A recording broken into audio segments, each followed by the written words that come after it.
Hello, welcome to Cycling Tips. I am Dave. I'm in the land of the influencer, the land of the professional, Girona, Spain, and I'm here to test a new bike. Look at that thing. Believe it or not, it's an e-bike. It's the new Orbea Gain, the third generation of their e-road bike model. Let's see what it's all about.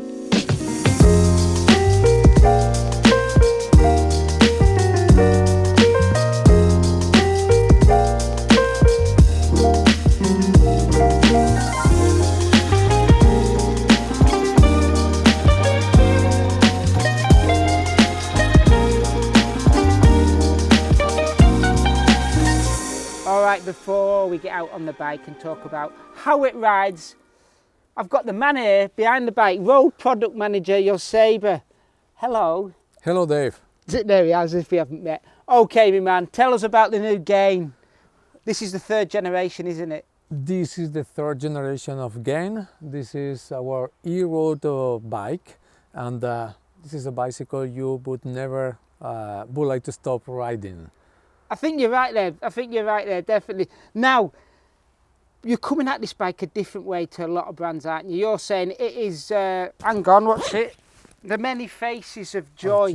The many faces of joy. What's all that about then? Yeah, you know, we believe that the e-road bike is everything about fun. Roadies, we are pretty traditional. Sometimes we are pretty scared about what people is going to think if I'm riding an e-road. But at the end of the day, the e-road is something that will help you to, for whatever reason, you would like to enjoy cycling as never before. The e-road bike is the perfect solution. So you take it, the bicycle is making things super easy and super fun. Not, you say super easy, but it's not super easy. We've had the presentation and looking at the specs, looking at the motor and stuff, you've tuned the motor with Marley to work differently to other e-bikes out there, haven't you? That's right. You know, Orbea is a sportive brand. So that means that in some way, we also are going to ask to the cyclists to have some kind of effort commitment with the bicycle. So we tune the engine in a way that it's not a bicycle that you sit back and rely on the engine, but the bicycle, the engine works in synergy with the power of the rider. That means that more power the rider apply on the bicycle, more power the bicycle delivers back to the rider. Okay, now it works on power on torque rather than cadence, doesn't it? That's right. One of the most important things on that system, the X20 system from Mahle, is that it's equipped with a bottom bracket that has a power meter on it. And this power meter allows us to get the torque, a real torque that in combination with the peak power of the engine, the reactiveness and the acceleration, we are able to modulate the power the system is delivering. So that makes everything much more natural. Now it's a road e-bike. You've not gone down that trying to straddle the gravel and the road scene, trying to make an N+1 killer, have you? You're saying this is very much a road bike. Yeah. This is a pure e-road bicycle. We have been tuning the engine to really feel the bicycle as it is, as a bike, not as a bike, an e-bike that feels like a bike. It's a bike. It feels like you are pedaling as a normal bike. And very often we want to bring that feeling to other terrains like the gravel. The pedaling is that different, the terrain is different, that things are not going to work. And we want to focus in one specific thing in order to be the best in class for the specific intended use of that bike. So that's why it only sort of takes up to a maximum of 35mm tyres, yeah, is it? That's right. It comes, as a road bike, it comes with 30mm tyres? Yes, as the current racing light bikes, they have a tire clearance that could be 30 or 32, because in many races or many competitions you see that we are doing the Strade Bianche or Paris-Roubaix, Flanders, Paris Tours. The riders, they are using the 30C tires or even 32. So why e-road has not to be in the same level?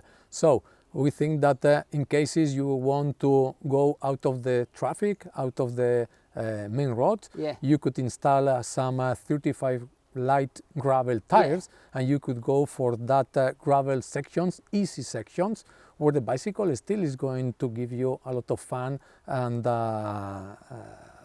to get it out of the traffic. Geometry wise, how close is it to your Orca?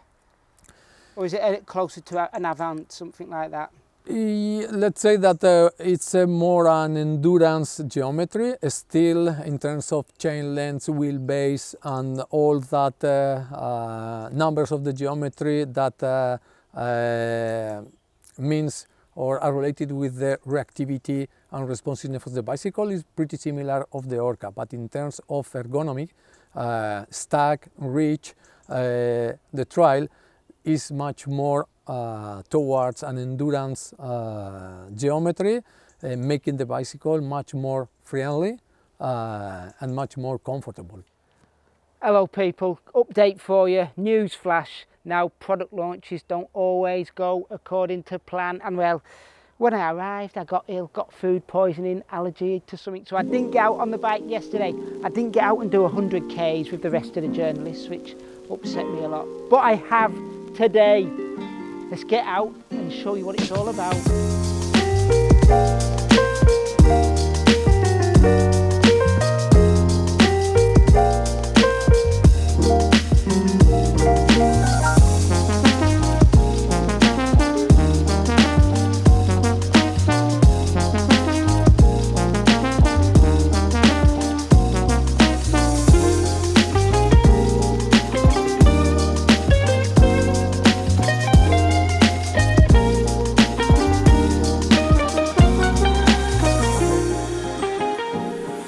Okay, review time, but please keep in mind people, this is a first ride review, not a long-term one. No, I've only been out on it once, but that one ride, I've got to say, I have thoroughly enjoyed. Not just an e-bike, but a bike in its own right. But before I delve into what I really think about a bike, take it to pieces, let's talk about where Orbea are positioning this bike and how they're marketing. Because, well, they're going down a slightly different route to many other brands who sort of say, right, your e-bikes are there for people who maybe not fit enough, maybe slightly injured, maybe not up to scratch or something like that. But Orbea instead are saying, like, look here, e-bikes are there to have a good time, to get out, do the miles that you want to be able to do without that pain, without that suffering. Because cycling seems to have a lot of that baggage, a lot of, to enjoy it, you got to suffer. Orbea saying you don't need to have the suffering to enjoy it. But that doesn't mean you don't have to push on the pedals. It doesn't mean that this bike is a motorbike like many people seem to think e-bikes are. It is not at all. Orbea have done an absolute sterling job, and I don't say that lightly, with tuning this motor. This thing doesn't just give you bursts of energy when you turn it on or power through the different settings. Instead, it is a smooth progression of assistance while you're pedaling. If you're not putting the effort in, this thing certainly isn't. Orbea haven't just gone to Marley, who produce the hub, and said, we want that, stick it on the bike like many other bikes out there. Instead, they've said, right, can we adjust it? Can we make it work how we want it to work? And they've definitely put the time and effort in. Out on the road, this thing, when you get up to that 25 kilometres an hour limit that the European standard says you're not really allowed to go over with an e-bike, you're not getting that kick of slowness that you find, that drag that you sometimes find with other bikes when you go over that limit. Instead, it has that ease off progression, and really you don't notice it, especially when you're sort of bombing along on the flats. And the same goes with climbing. This thing just gives you that slow extra boost of power. So when you're putting in, I don't know, say a 100 watts of energy. This gives you another 100 watts of energy at the lowest setting, and that increases the other two settings. It's a neat way that they've gone about it. It doesn't feel like an e-bike, to be honest. It just feels like you've got good legs all the time, and that's where the enjoyment comes in. You can go out, do a good ride, do a big ride, because that battery, though yes, a bit heavier than the standard batteries that are out there, does give you masses of range, 4,000 meters of climbing on the lowest setting. If you're doing that sort of mileage, that sort of climbing, well, you've got to be fit, but you're not going to get back, I was going to use another F word, shall we say shattered. You should be able to get back feeling pretty good with a motor like that.